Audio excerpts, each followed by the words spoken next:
My name is Deane Leavitt. I am a salesman with the Paper Machinery Division of Beloit Corporation. It is my pleasure to have a part in bringing this presentation to you on paper-making machinery. On a little personal note, when I was first asked to consider making this presentation, I didn't say yes and I didn't say no.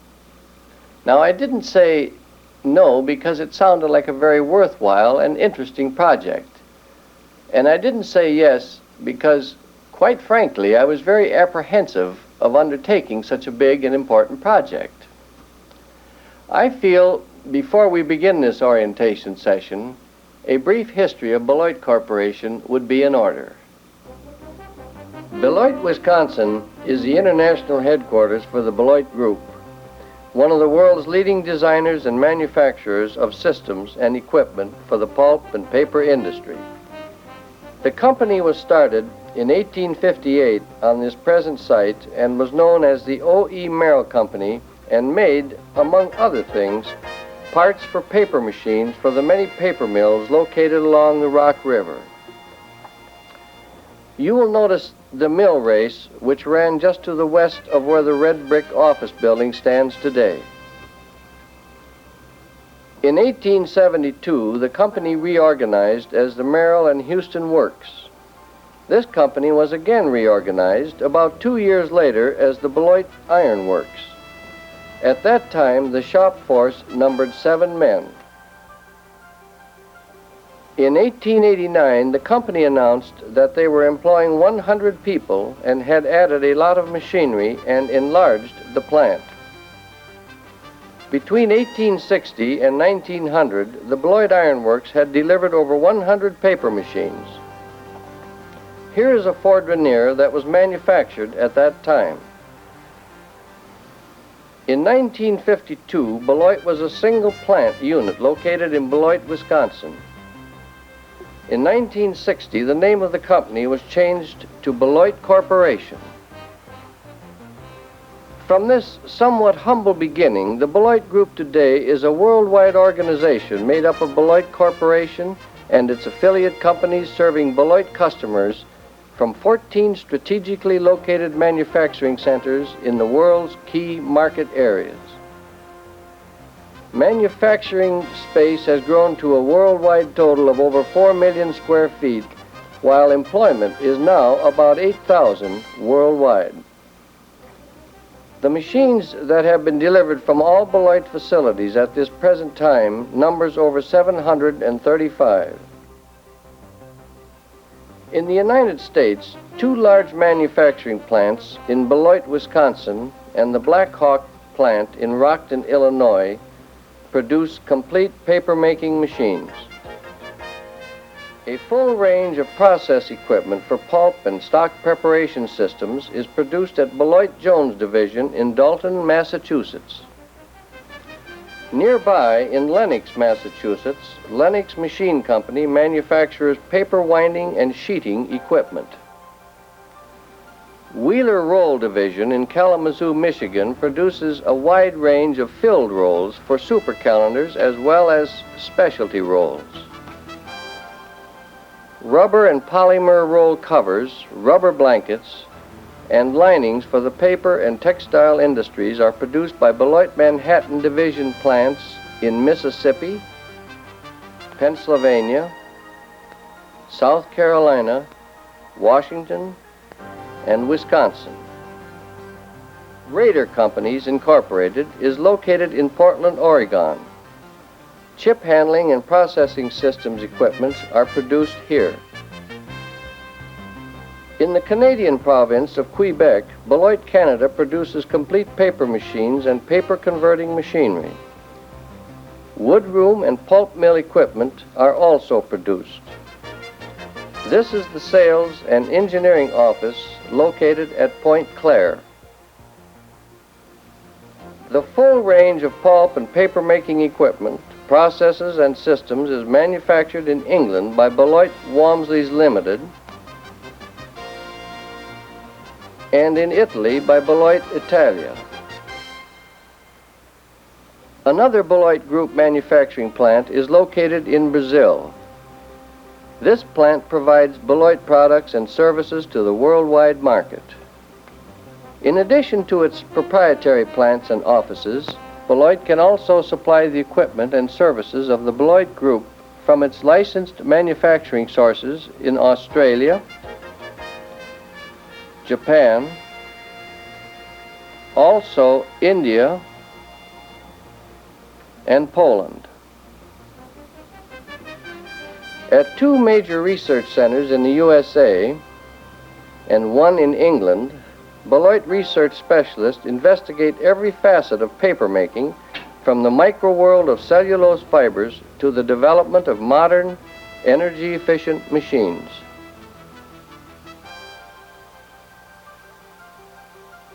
Extended nip press is just one example of Beloit's continuing technological advancements. This revolutionary breakthrough in pressing saves 20% of the energy, in the form of steam, used to dry a ton of paper, and allows production tonnage to be increased by as much as 25%. Engineers make possible the transition from research concept to commercial design. Beloit equipment and systems are custom engineered to meet a mill's specific operating and production requirement. Within Beloit's modern manufacturing plants, skilled craftsmen, advanced machine tools, and dedicated computer systems provide the utmost in manufacturing efficiency and accuracy. Castings play a major role in the manufacture of machines and related equipment for the paper-making process. Beloit has its own foundries at Beloit, Wisconsin, South Beloit, Illinois, and at 3 locations in Europe. They represent the world's largest castings capability dedicated to the pulp and paper industry. Through its centralized coordinating activities, Beloit can take full advantage of the unique resources of each Beloit Group plant to provide individual units of equipment, total process systems, or complete projects. Working with the world's leading construction and paper mill consultants and financial institution, Beloit studies the feasibility, proposes the equipment, contracts construction, and assists in arranging financing for both upgrading of existing equipment and facilities or complete mill installations. During these critical procedures, Beloit literally becomes the paper mill's partner in papermaking.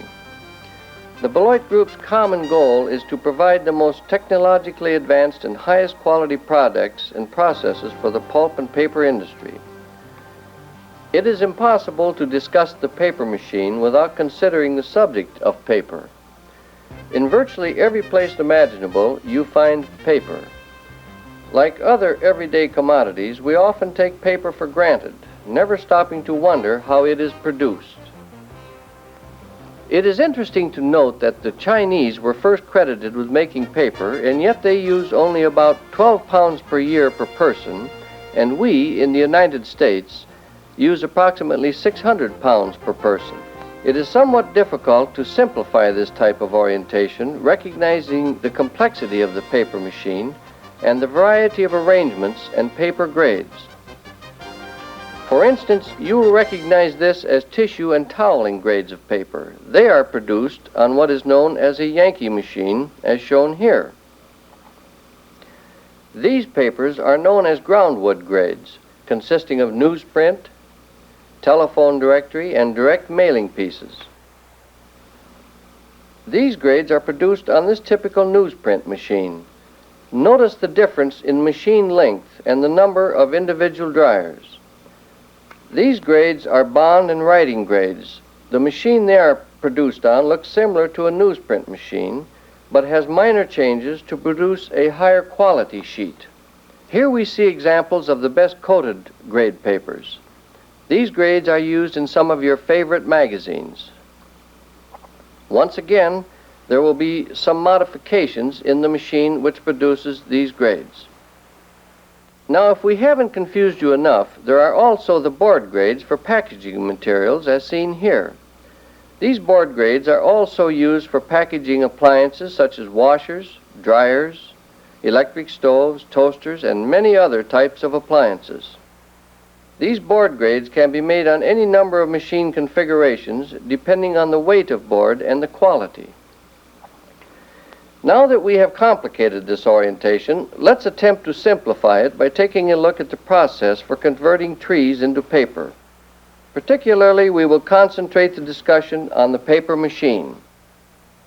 In discussing the actual production of paper, it is necessary to start with the basic ingredient, and that is the tree, which is one of our renewable resources. Most paper is made from a combination of wood from softwood and hardwood trees. Trees are cut in the forest and delivered to the paper mill, where the bark is removed in what is known as a debarker. The logs are debarked by a tumbling action in the large slotted drum. The loose bark falls through the slots in the debarking drum and is used, in many cases, as fuel for generating heat and electricity. After debarking, the logs are fed into a chipper, which cuts them into chips approximately 3/16 inches thick. Or they may be ground up on huge grinding wheels for use in making groundwood sheets, and a typical example of a groundwood sheet would be a newspaper. The chips are then stored at the mill for further processing into pulp by either chemically cooking or mechanically ground to make pulp to send to the paper machine for production of paper. The wood pulp is then mixed with water, approximately 1/2 to 1% wood fibers, and 99 to 99.5% water. In other words, for every part of dry wood fiber, there are approximately 99 parts of water. This mixture of wood and water is called furnish, or stock. The furnish, or stock, is sent to the paper machine head box through large pipes by means of a pump which is called the fan pump. This is a schematic showing a paper machine in its simplest form. And this photograph shows the machine as it would appear in its actual installation. These machines can be longer than a football field and taller than a 3-story building. Actually, a paper machine from the fourdrinier through the reel is made up of rolls which are held in place by heavy framework. These rolls are cylindrical in shape and may vary in diameter from 6 inches to 6 foot. This area from end to end of the shell body is the face of the roll, and these are the journals for supporting the roll in the bearing assemblies. As we said previously, the stock is pumped to the head box. The head box is used to spread the fiber water mixture onto a draining device which is called the fourdrinier. As you see here, the water fiber mixture is delivered onto the fourdrinier by means of a nozzle which extends across the head box for the full width of the fourdrinier. This nozzle is known as the head box slice. The size of the opening of the nozzle, or slice, and the velocity of the water fiber mixture is very important in the paper making process. This head box is in an actual mill installation. These are the slice lip adjusting rods which are used to carefully control the opening of the nozzle or slice opening across the head box. If we could build a head box with glass walls, it would look something like this. This portion is the head box inlet header. The stock or furnish is delivered through the piping system from the fan pump into this rectangular header. This area is called the tube bank. From the tube bank, the stock goes into the stilling chamber here, and from there goes out through the slice here at this point. This is a simple illustration showing the basic principle of a fourdrinier and fourdrinier wire. The purpose of the fourdrinier is to remove the water from the stock and water mixture on a traveling wire where it is formed into a sheet of paper. What is referred to as a fourdrinier wire is similar to the screen used for windows. However, this wire would have a much smaller mesh than the screen used on a window. These wires were originally made of bronze and sometimes stainless steel. However, today on most paper machines they are using wires that are made of a plastic or fiberglass material. This is a highly magnified portion of a four-denier wire with wood fibers lying on it. This is a sample of a plastic fabric taken from a paper machine. You will note the flexibility of this material. Rolls are required to carry this four-denier wire at very high speeds. The roll at the head box position is called the breast roll. This is the couch roll, and this roll here is the turning roll. There are several other rolls which are known as the wire return rolls. The purpose of the wire return rolls is simply to carry the four-denier wire. The wire, or plastic fabric used today, allows the water to drain through, in turn allowing the fibers to form into a wet sheet. The width of a paper machine from front to back is referred to as the wire width. The front side of a paper machine is called the tending side, and the back is the drive. Foils or skimming devices remove the water on the underside of the wire.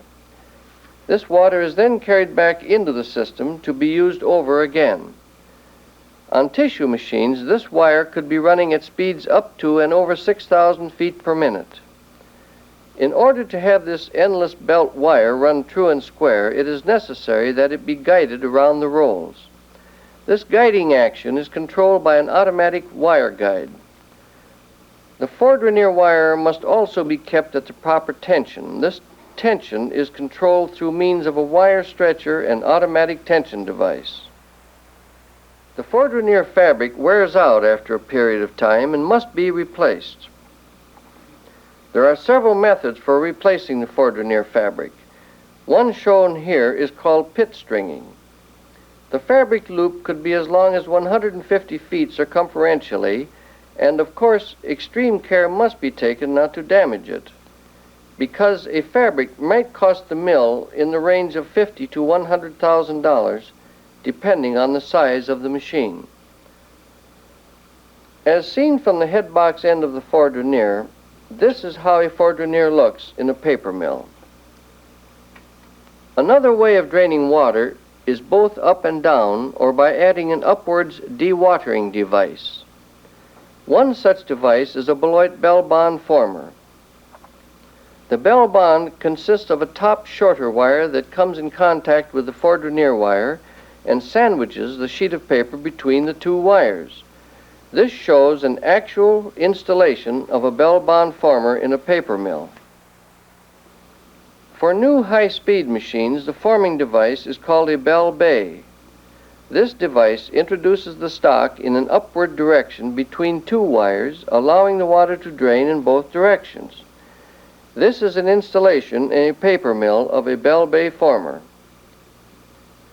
The sheet is still extremely wet, approximately 75 to 80% water and 20 to 25% fiber. It then enters into the next section of the paper machine. This section is known as the press section. There are many configurations of press sections. The schematic shown here is a tri-nip arrangement. Press felts are used to carry the sheet through the press as well as assist in water removal. The press felts are really an endless belt and are carried through the press by means of the press rolls and felt rolls as shown in this slide. The purpose of the press section is to remove additional water by pressing the sheet between heavy rolls. This point here, where the two rolls are pressed together, is known as the press nip. This press nip, formed by the two press rolls, is similar to the ringers on an old-fashioned washing machine. The press nip has a very high nip pressure, or squeezing action, between the rolls. This pressure can be as high as 2,000 pounds of force per inch of face, or for each inch across the length of the roll. These press rolls are constructed of cast iron and are very heavy. They are covered on the outside diameter with rubber or Beloit Beltex or Ventex material. Rolls are covered in our Beloit Manhattan plants. There may be as few as 2 or as many as 4 nips in a press section. As shown here in this photograph of a mill installation, the press is a very compact unit with a lot of heavy machinery in the space allowed. A press felt is not really a felt material as the name implies, but today is made from a synthetic material. Felts on a paper machine are also referred to as clothing. The thickness of a press felt is about the same as a blanket. Here is a sample that has been cut from a press felt. Press felts are from 1/8 to 1/4 inch thick and can be quite stiff depending upon the composition of the material. This slide shows a press felt which is being installed in a press section. These press felts need to be replaced periodically, and it is important to the mill that this replacement procedure be done in the shortest time possible. As with the four-denier wire, or fabric, that we talked about previously, these felts must run true. In other words, stay on the rolls. So once again, it is necessary that they be guided. This guiding is accomplished by means of the automatic felt guide. It is very important that these felts be kept tight and at the proper tension. This is done with a felt stretcher. The felt stretcher is operated by means of an air motor through a cross shaft which turns 2 screws, which in turn moves the felt roll back and forth to obtain the desired tension. As we said before, the purpose of the press section is to remove water, so the felts are designed to help carry this water away from the press nip. As the water is carried away by the felts, some stock fibers become attached to the pressed felt, so it is necessary to clean the felts, and this is done with cleaning showers. The cleaning showers extend the full width of the felt across the machine and have evenly spaced nozzles that deliver water under a high pressure. Then means must be provided for removing the excess water from the felt. This is done by the use of vacuum felt boxes, or felt Yule boxes as they are called. This combination of cleaning showers and Yule boxes is known as felt conditioning. Drainage devices called save-alls are used to carry the water away from the press nips and from the felt conditioning area to prevent the water from draining back into the web of paper. Save-alls are pans constructed of stainless steel that extend across the width of the paper machine. We have many times heard the expression doctors as being used on a paper machine. The purpose of the doctor, as shown in this slide, is to keep the rolls clean. They consist of a very heavy-built cross-machine member called a doctor back and a thin strip of a type of plastic or sometimes stainless steel, which is the doctor blade. The purpose of this doctor arrangement is to scrape the rolls clean of any stock fibers or other materials that would otherwise stick and build up on the roll. Doctors are used in all sections of the paper machine except the head box. Now we have talked about roll nips in the press section for the purpose of removing water. As we noted, these nips were formed by pressing 2 rolls together. However, there is another type of press and press nip which is a different configuration as shown here. This type of press or press nip is known as the extended nip press. This press consists of only 1 roll and a shoe to fit the radius of that roll. With this arrangement, the sheet of paper is squeezed between the shoe, press felts, and the radius of the rotating roll.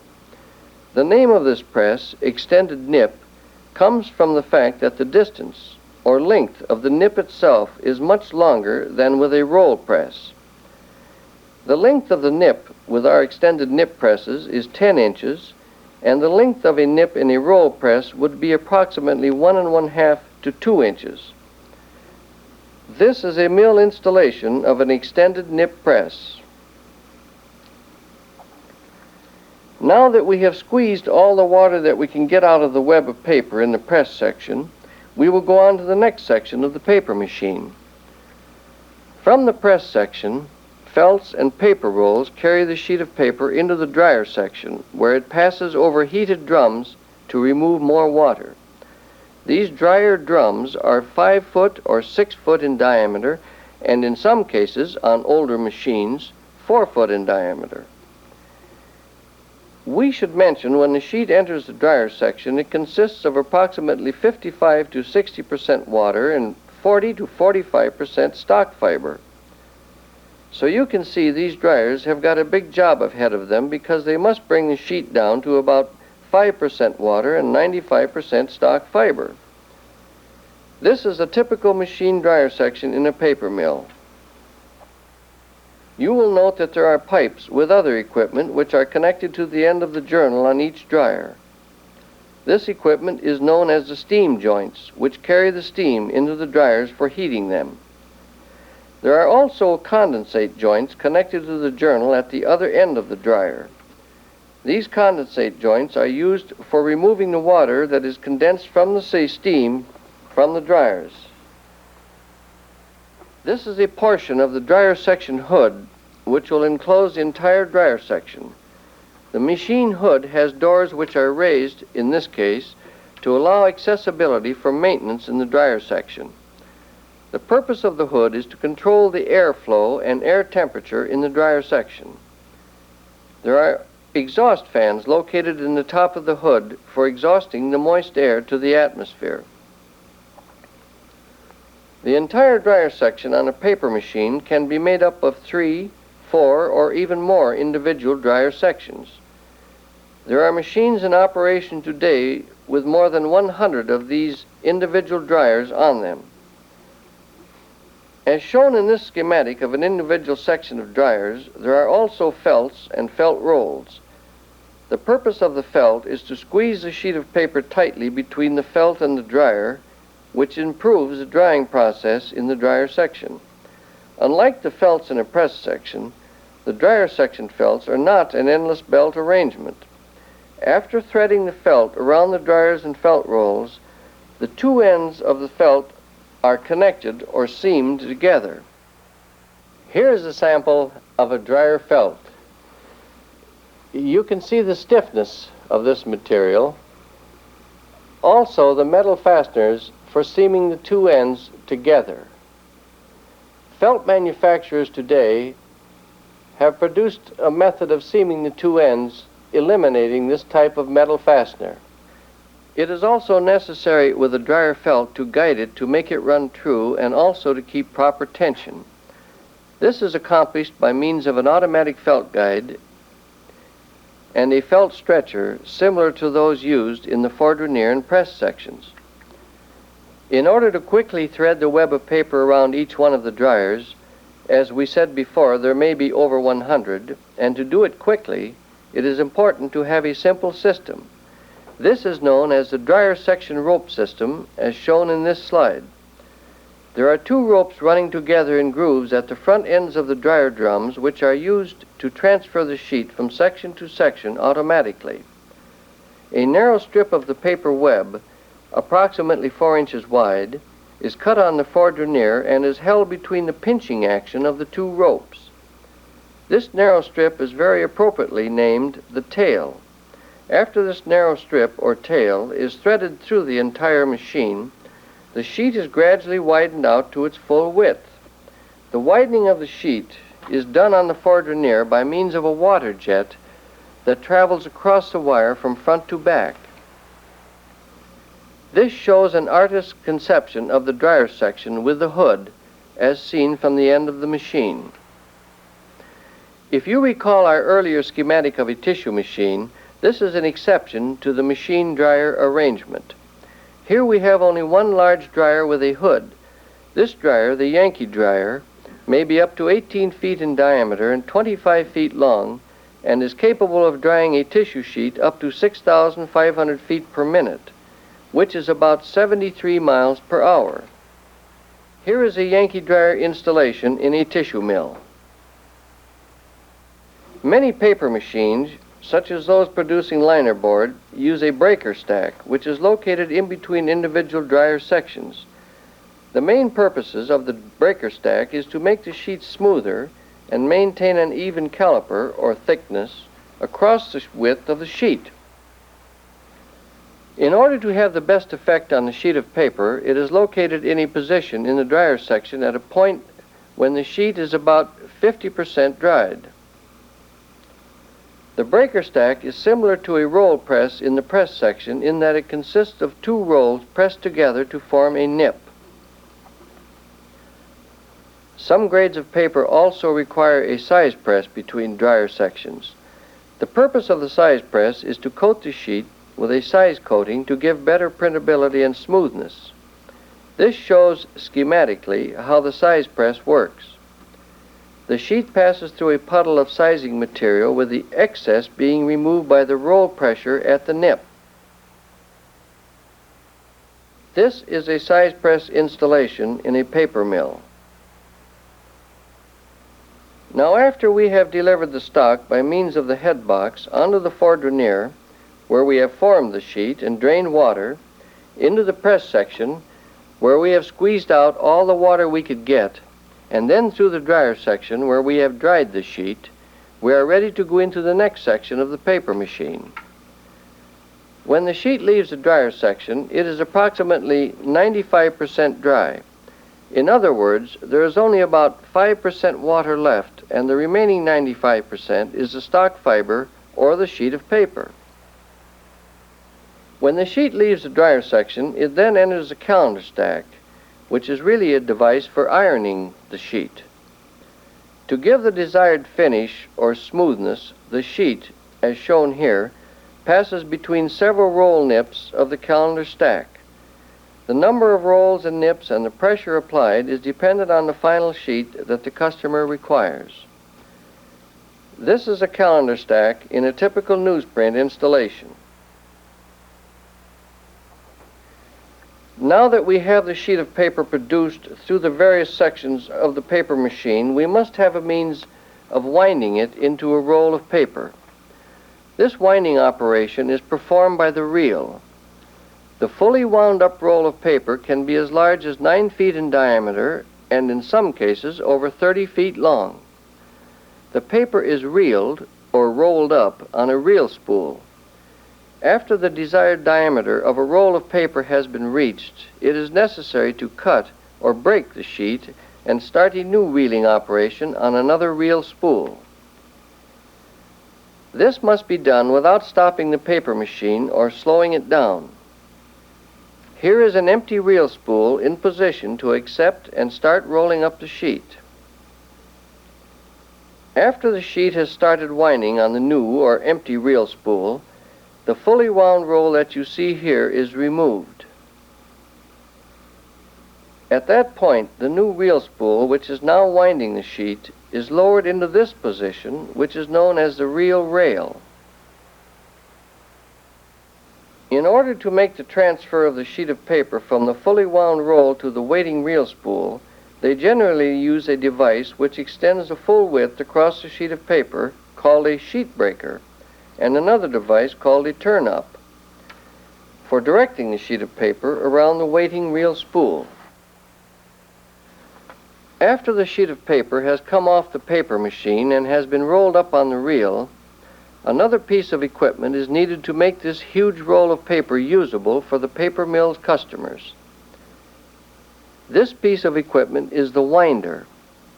The function of the winder is to rewind the roll of paper and slit it into smaller width rolls as required by the paper mill's customers. Here we see a winder as installed in a paper mill. This shows the slitters slitting the sheet into the various required widths. A successful winding operation must be able to run at nearly twice the machine speed. Failure of the winder to keep up with the paper machine will result in a shutdown of the complete operation. For this reason, the winder has become one of the most sophisticated pieces of equipment in the paper-making process in terms of automation. Here we see a control bench board for controlling the various functions of the winding operation. One last item we should discuss briefly is the coating operation, for some means of coating the paper to make a more printable sheet for high-quality printing grades. Basically, we are attempting to level the sheet, resulting in a very smooth surface. One method of coating is the application to the surface of the sheet of the coating, with the excess coating being removed by means of a doctor blade effect. The Beloit short dwell coater design applies this coating directly to the sheet, with the excess flowing back into the system before the doctoring takes place. One can follow the flow of the coating material with the arrows in this slide.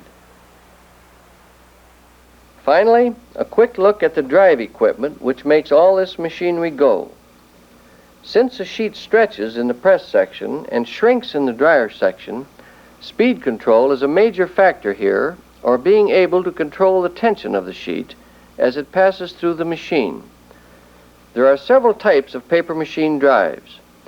The one shown in this slide is called a Beloit differential drive, which is powered by a steam turbine or electric motor. This is a belt-type drive, which is called the hypoid drive, and another type which is called the section electric. The section electric drive simply drives each section by use of an electric motor and a reducer. Perhaps the drive requirements best sum up our goal in building paper machines. That is, to build a machine that will run 24 hours a day, 7 days a week, with a minimum of downtime due to sheet breaks or machine malfunctions. We have now come to the end of our presentation on paper-making machinery, and we hope that you may have gained a little better understanding of this very fascinating process in one of our most important and vital industries.